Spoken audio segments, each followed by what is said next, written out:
Just a reminder that tomorrow is the Feast of St. Anthony. We will have Mass available for you early in the morning and in the afternoon from 3 till 4:30. We will have the statue of St. Anthony outside the church. You can drive by, see the details on our parish website. Also, the churches will be allowed to be open this coming Sunday, also Monday and Tuesday. Our first Mass will be on Wednesday. Please see our parish website once again for more details. And I will be producing a video just to explain procedures and things like that. So keep an eye out for that on our parish website. In regards to today's gospel reading, our Lord emphasizes the permanency of marriage.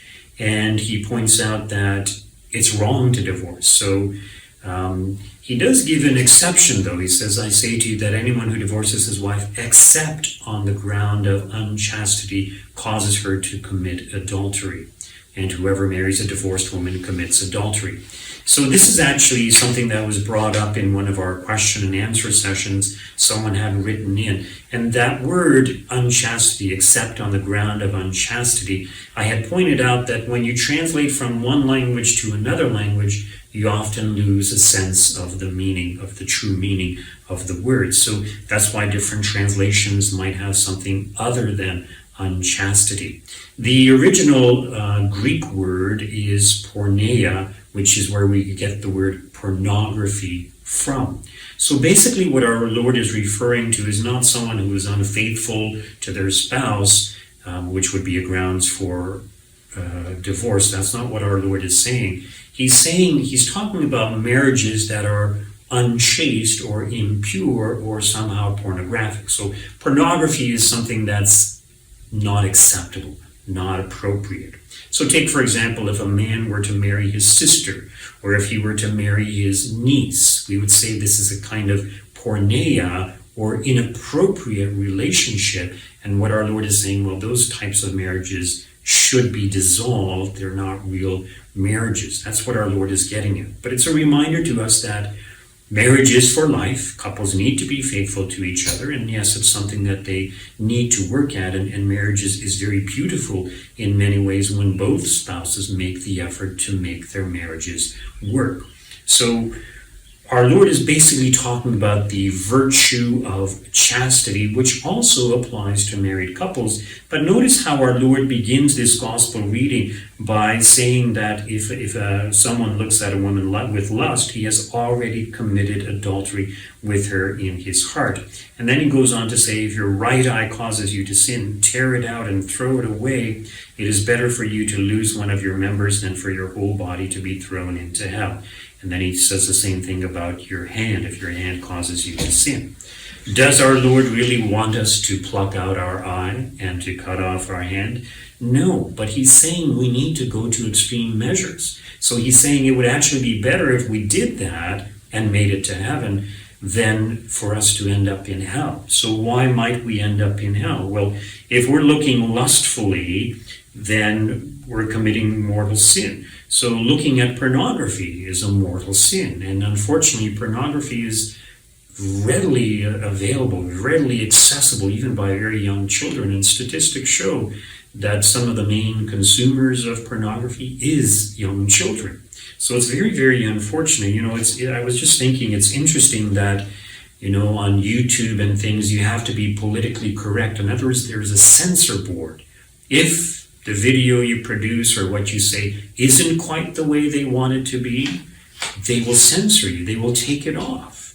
But why has the government allowed pornography? In other words, these companies, these people who produce pornography should be penalized. Their material should be taken off. And there are means of doing that. So I know in certain countries they don't allow it. I know in one university, a Catholic university, most of the students voted against allowing pornography to be broadcasted or accessible through their internet, through the Wi-Fi system. And so the university was able to put a blocker on all the students when they used Wi-Fi. So It is possible to do this, and interestingly enough, even secular society acknowledges that pornography is bad and detrimental to the individual and to society.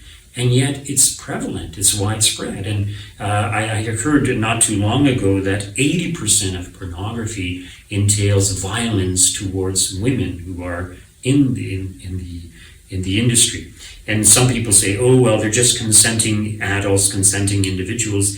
And the person I heard this from, it was actually a YouTube video, pointed out that in many cases they are not consenting. Often they're pressured, forced into it, and they're kind of blackmailed that if you don't do this, we're going to reveal that you're an illegal immigrant or something like that, and you're going to be shipped back home. So the women are often forced into it. A lot of the women who've spoken out against it, who have been in the industry, say that they had to take drugs in order to be able to cope, to be able to endure the abuse that is inflicted upon them. And so pornography is very bad. Secular society, not just the Catholic Church, acknowledges that it's very bad, harmful, detrimental to individuals and to relationships, to including in marriage. It's a form of adultery. It's a form of unchastity if a man looks at pornography.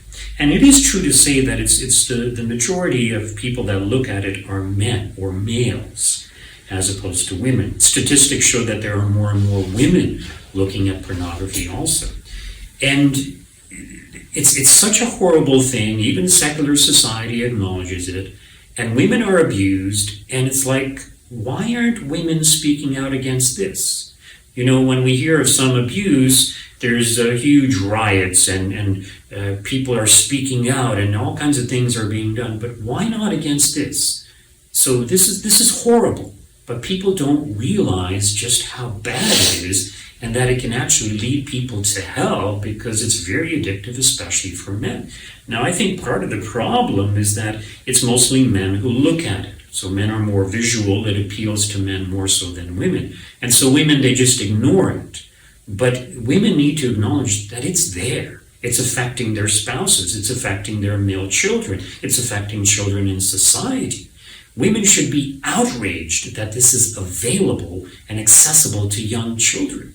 And we should, do something about it. And we can if we vote for the right kind of politicians and if we all unite in speaking out against these things. So yes, our Lord wants us to take extreme measures to protect ourselves from committing sin, from seeing things that we shouldn't see. Our Lord says, even if you have to pluck out your eye, okay, we don't necessarily have to do that, but take extreme measures. If you have to put a blocker on your cell phone or your computer systems, do that.